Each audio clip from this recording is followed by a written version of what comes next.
dia masih hidup. Gua belum boleh nikah, tapi puji Tuhan mantan istri saya udah menikah dengan orang Surabaya, sama-sama Manado. Istri saya mantan istri orang Manado, sekarang udah nikah dengan orang Jember. Otomatis saya udah nikah lagi. Kemarin harusnya udah bayar gedung, udah bayar semua, tapi kita putus. Udah tinggal 3 minggu lagi pernikahan. Putus cuman karena masalah sepele. Masalah perjanjian pranikah. Kami kan di dunia artis tuh ribet di perjanjian. Saya nggak pernah keberatan dengan perjanjian tersebut. Cuman jumlahnya yang bikin saya keberatan. Karena saya nanya sama calon istri, emang lu minta berapa persen dari penghasilan saya buat engkau? Dia bilang sih cuman minta 30%. Nah itulah yang kenapa saya putusin. Karena Tuhan aja 10%, masa gedean dia. Gitu. Tuhan 10%, dia 30%. Dikalah dong Tuhan. Sampai nanya, lu saudara nama Bunda Maria? Lu gedean situ. Kalau nikah orientasinya duit, terus gimana dong kalau gua nggak punya duit? Ya tuh, ya udahlah mending gak usah nikah dulu lah. Ngurusin anak sekarang usia 11 tahun. Cantik, gendut, pesek nggak apa-apa lah, yang penting hidup, ya kan? Ya kan? Pesek nggak apa-apa, yang penting kan lubang hidungnya 2. Karena kalau 1 kan kasihan ingusan. Meleleh dong. Hidungnya 1. Anak saya rajin sekolah minggu. Cuman dia tomboy. Dan memang ada ya agak sedikit sama lah kayak bapaknya sebelum bertobat. Sekarang naik kelas 5 SD, pulang-pulang rumah, Pi aku juara 1 lagi. Hah? Pi beneran Cece juara lagi loh. Ih dari kelas 1 SD sampai kelas 5 juara 1 terus. Tahu-tahu dia bunyi. Terus Pi kata suster, sekarang karena udah kelas 5 SD, uang jajan Cece udah ganti Pi. Udah 300.000 per hari. Gue langsung bilang, darah Yesus serius? Di gue cuman 100 perak Pak, dulu bagi-bagi lagi 25. Beli permin rokok-rokokan yang gigit ujung bungkus lagi, gigit ujung bungkus lagi. 2 minggu tuh permin rokok gak habis-habis. Lah ini anak 300. Mami bunyi, anak dok cuman 1. Kasih Jo. Gue langsung, oh iya kan anak 1 ya. Saya udah nyari duit naik pesawat kiri kanan, buat siapa kalau bukan buat dia. Dikasih 300. Tiap hari 300. Tiap hari pas datang saya kepikir, di udah setahun nih anak 300. Ada yang salah nih di jajan. Kalau 300.000 selama 6 bulan, kebeli mobil apa? Dapat Innova Pak. Saya penasaran ke sekolah. Shalom suster, Pak Mongol mau stand up? Enggak. Di setiap kali gue ke sekolah ditanya mau stand up. Enggak Pak, suster mau nanya dong uang jajan sekarang berapa ya keputusan dewan sekolah? Loh, oh iya Pak Mongol kan gak hadir ya, cuman ibu, mama saya yang hadir. Iya, emang berapa suster? 20.000 Pak sehari. 20.000, ada yang salah nih anak. Dia pulang sekolah gue tanya, Cece sini dong. Ih papi udah pulang, kenapa Pi? Uang jajan di sekolah berapa? Segitu Pi. Nih segitunya gimana? Segitu beneran, serius. Kan Tuhan marah bohong Pi, segitu. Dia gak mau tahu, mau kasih tahu tuh segitunya berapa. Karena ada omanya di depan dia. Jadi segitu Pi, serius. Enggak, soalnya tadi papi ke sekolah kata suster 20.000. Nah segitu. Lah terus sisanya kemana? Diambil oma. Ternyata mama Mongol mafia. Disuruh tahu tuh ibu-ibu Manado, anak juga aduh. Saya memanjakan anak sampai ditegur banyak hamba Tuhan. Karena anak saya meminta apa saya beliin. Anak saya mau suruh apa saya kasih. Dia minta beli mobil Michael Schumacher, saya beli. Semuanya gue beliin. Orang bilang gak boleh manjain anak. Saya gak pernah manjain anak Pak. Tapi saya melakukan apa yang Tuhan suruh. Karena Tuhan pernah negur murid-muridnya tuh di saat marahin anak-anak. Ya tuh. Karena Alkitab berkata biar bagaimanapun anak-anak inilah yang punya kunci kerajaan surga. Dia yang megang kuncinya Pak. Lu kalau dia datang error kuncinya hilang gak masuk serombongan. Jadi dia mau minta apa gua kasih karena gua tanya, "Cek kuncinya mana biar papi." Jadi di santai-santai aja sekarang mama. Hari ini ada di gereja, tadi sebab WA, "Mami so di gereja." So di gereja, cuman mami pindah gereja pastor. Udah gak di GBI lagi. Bukan karena dia sakit hati sama gereja, tapi dia stres di gereja. Karena mama saya tuh pencinta Teresa Teng. Yang Tien Mimi, you shall Tien Mimi. Itu kan lagu favoritnya ya kan, yang Goodbye My Love, What I, Chai Chien. Nah itu, mama saya tuh ngefans sama Teresa Teng. Berangkatlah ke Beijing, tato alis. Cakep. Sekarang usia 73. Turun ke bawah.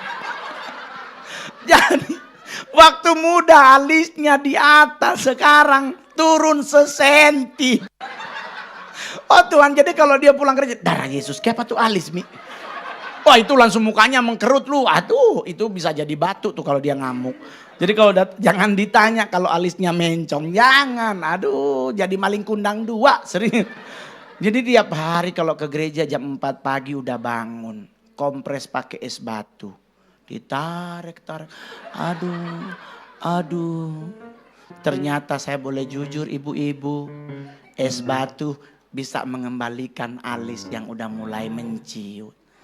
Dan mama saya lakuin itu. Ke gereja dia minggunya ke Glow. Ibadah baru memulai, ibu sebelahnya nyenggol. Bu alisnya turun. Ternyata alis yang pakai es batu jangan kena AC. Menciut lagi. Jadi mami sekarang pindah di GPIB Immanuel. Di depan stasiun Gambir. Jadi dia duduknya selalu sebelah jendela. Karena kena angin. Gak kena. Tuhan berdosa. Paling terakhir. Nah tadi kan di hotline tentang anak muda. Dan tentang anak-anak sekolah minggu. Saya bersyukur banget di gereja ini sekolah minggu tuh punya ruangan khusus. Nggak diikutkan di ibadah orang dewasa. Itu justru bagus. Karena saya boleh jujur saat ini generasi kecil kita kehabisan sesuatu yang khusus buat mereka. Contoh dalam hal film. Kalau zaman saya dulu ada film Si Unyil khusus anak kecil. Masih ingat tuh bapak-bapak yang di atas usia 40-an? Ada Si Unyil tuh di mana Pak Auga menodong, ada Pak Raden yang memberi nasihat. Betul? Selalu kan Pak Raden yang ngasih tahu, ngasih apa, menasihati apa. Pak Auga cuma tidur-tidur dinasihatin oleh Pak Raden. Saat ini generasi kita tidak diperhadapkan dengan film yang bermutu khusus mereka. Contoh film yang tidak bermutu itu film Marsha and the Bear. Anak usia 4 tahun bergaulnya bukan sesama anak-anak tapi sama binatang. Kalau sama bebek masih boleh. Ini sama beruang sama serigala. Anaknya siapa ini? Lu sama bebek aja bisa juga meninggal, lu gaul sama beruang. Dan sama serigala. Dan tercatat kenakalannya tuh luar biasa. Buktinya di mana? Serigala sama beruang yang lari gak kuat ngurusin ini anak. Ini anak siapa? Orang tuanya mana kok disuruh bergaul sama beruang. Saya beruang itu binatang buas. Serigala itu binatang buas. Kita anak kecil dipatok ayam ya game over. Apalagi sama beruang Pak. Dan itu baru siapa? Marsha. Belum Shinchan. Ya Allah Marsha sama Shinchan nikah tinggal di Belesa. Gua pindah Kelapa Gading sumpah. Gua gak mau tetangga sama 2 anak PA ini ya Allah. Ya ampun Tuhan Yesus. Itu baru Marsha, belum lagi Dora. Film Dora tuh film paling bikin kesel tingkat akhirat. Karena kenapa? Karena selama saya nonton film Dora, belum pernah saya dengar Dora nggak nanya. Karena kerjaan Dora selalu nanya. Dan gua nggak tahu siapa orang tuanya. Nggak dijelasin di filmnya, selalu kelayapan. Ini anak siapa umur 6 tahun jalan-jalan doang. Bawa-bawa map sama monyet. Dingeselin loh. Mau kemanakah kita hari ini? Lalu yang jalan kenapa nanya oneng? Karena aduh ya ampun Tuhan Yesus. Kadang-kadang ini Dora kalau berani tinggal di Indonesia udah gua pites tuh bapaknya. Disuka nanya di manakah rumah nenek? Dan kita yang nonton ikut jawab. Sok tahu jadinya. Emang lu saudaranya Dora kok dijawab? Jangan dijawab bos. Tuh suka nanya, ngasih clue lagi yang bikin kesel. Mau kemanakah kita hari ini? Ke hutan, ke danau, ke pantai. Disuruh jawab, kita yang nonton.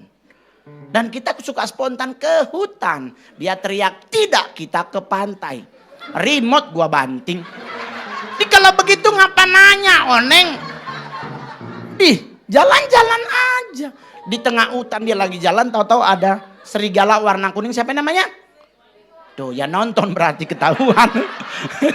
Di jebakan Batman itu sebenarnya. Di tengah hutan dia jalan, tahu-tahu ada serigala. Bukannya lari. Dia nanya, ada apakah di belakang Dora? Itu serigala, Pak. Jadi kalau dikejar bebek masih boleh lari lah. Serigala lu mau lari kemana umur 6 tahun.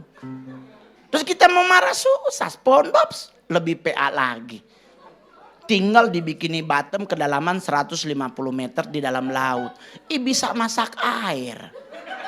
Di gua sampai ini yang geser otak gua apa filmnya sih? Kok api nyala dalam air ya? Saya pernah dulu ikut pramuka masak air di atas pasir. Susah banget nyalanya tuh api. Lah ini dalam air, Pak. Nyala. Belum lagi karakternya SpongeBob terbuat dari Tuan Patrick terbuat dari binatang apa? Squid apa namanya satu? Terbuat dari apa binatang apa? Tuan Krabs binatang apa? Anaknya Tuan Krabs. Bayangkan loh. Nek bapaknya kepiting kok anaknya paus. Ini piye? Iki bapaknya mana, emaknya sopo? Masa emaknya bapaknya kepiting, emaknya paus, lahir anak paus. Dia meninggal kepitingnya, Pak.